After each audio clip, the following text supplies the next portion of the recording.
ಎಲ್ಲರನ್ನೂ ನಮ್ಮ ನಿಸರ್ಗ ಕಿಚನ್ಗೆ ಸ್ವಾಗತಿಸುತ್ತಾ ಇವತ್ತು ಒಂದು ಆರೋಗ್ಯಕರವಾದಂತಹ ಶೀಘ್ರವಾಗಿ ಮಾಡುವಂಥ ಲಡ್ಡು ನೋಡೋಣ. ಅದಕ್ಕೆ ಬೇಕಾಗಿರುವಂಥ ಐಟಮ್ಸು: ಕಡಲೆ 15ರಿಂದ 20 ಗ್ರಾಮು, ಬೆಲ್ಲ ಒಂದು 40 ಗ್ರಾಮಷ್ಟು, 10 ಏಲಕ್ಕಿ ತೊಗೊಂಡಿದ್ದೀನಿ, ಕಡಲೆ ಬೀಜ 150ರಿಂದ 200 ಗ್ರಾಮಷ್ಟು ತೊಗೊಂಡಿದ್ದೀವಿ.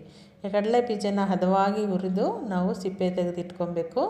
ಮತ್ತು ತೆಗೆದಿಟ್ಟಿರೋ ಅಂಥದ್ದೆಲ್ಲನೂ ನಾವು ಮಿಕ್ಸಿಗೆ ಹಾಕ್ಕೊಬೇಕಾಗುತ್ತೆ. ಮೊದಲು ಈ ಕಡಲೆ ಬೀಜ, ಬೆಲ್ಲ ಮತ್ತು ಏಲಕ್ಕಿನ ಪಲ್ಸ್ಬಿಟ್ಟು ನೀಟಾಗಿ ರುಬ್ಕೊಬೇಕು. ಅಂದರೆ ಮಿಕ್ಸಿಲಿ ಹಾಕೊಂಡು ಪೌಡ್ರ್ ಮಾಡ್ಕೊಬೇಕು. 80ರಷ್ಟು ಪೌಡ್ರ್ ಆಗಬೇಕು ಅಷ್ಟೇ. ಕಡಲೆನ ಯಾಕೆ ಹಾಕ್ತೀವಿ ಅಂದರೆ ಬಾಂಡಿಂಗ್ ಏಜೆಂಟಾಗಿ, ಅಂದರೆ ಉಂಡೆ ಕಟ್ಟೋದಕ್ಕೆ ಈಸಿ ಆಗಲಿ ಅಂತ ಹಾಕ್ತೀವಿ.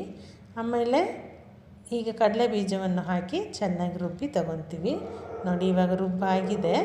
ಇದನ್ನು ಒಂದು ತಟ್ಟೆಗೆ ಟ್ರಾನ್ಸ್ಫರ್ ಮಾಡಿಕೊಂಡು, ಅಂದರೆ ತಟ್ಟೆಗೆ ಹಾಕ್ಕೊಂಡು ಇದಕ್ಕೆ 15ರಿಂದ 20 ಗ್ರಾಮಷ್ಟು ತುಪ್ಪವನ್ನು ಹಾಕ್ಕೊಬೇಕಾಗುತ್ತೆ. ತುಪ್ಪ ಹಾಕಿದ್ರೂ ಹಾಕ್ಬೋದು, ಬಿಟ್ಟರು ಬಿಡ್ಬೋದು. ತುಪ್ಪ ಹಾಕಿದ್ರೆ ಇನ್ನೂ ಟೇಸ್ಟ್ ತುಂಬ ಚೆನ್ನಾಗಿರುತ್ತೆ, ಮೂಳೆಗಳಿಗೆಲ್ಲ ತುಂಬ ಒಳ್ಳೆಯದು. ಪ್ರೋಟೀನು ನಮ್ಮ ದೇಹಕ್ಕೆ ಬೇಕಾಗಿರೋದು ಆಗುತ್ತೆ ಇದರಿಂದ. ನಾವು ಈಗ ಇದನ್ನು ಈ ಥರ ಉಂಡೆ ಮಾಡಿ ಇಟ್ಕೊಂಡಿದ್ದೀವಿ. ಅತಿ ಶೀಘ್ರದಲ್ಲೇ ಇದು 20ರಿಂದ 25 ನಿಮಿಷದಲ್ಲಿ ಲಡ್ಡು ರೆಡಿ ಆಗಿಬಿಡುತ್ತೆ.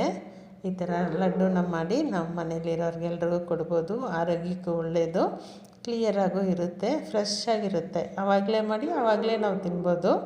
ಇದನ್ನು ಒಂದು ಸರಿ ಮನೆಯಲ್ಲಿ ಮಾಡಿ ಟೇಸ್ಟ್ ನೋಡಿಬಿಟ್ಟು ಕಮೆಂಟ್ ಮಾಡಿ.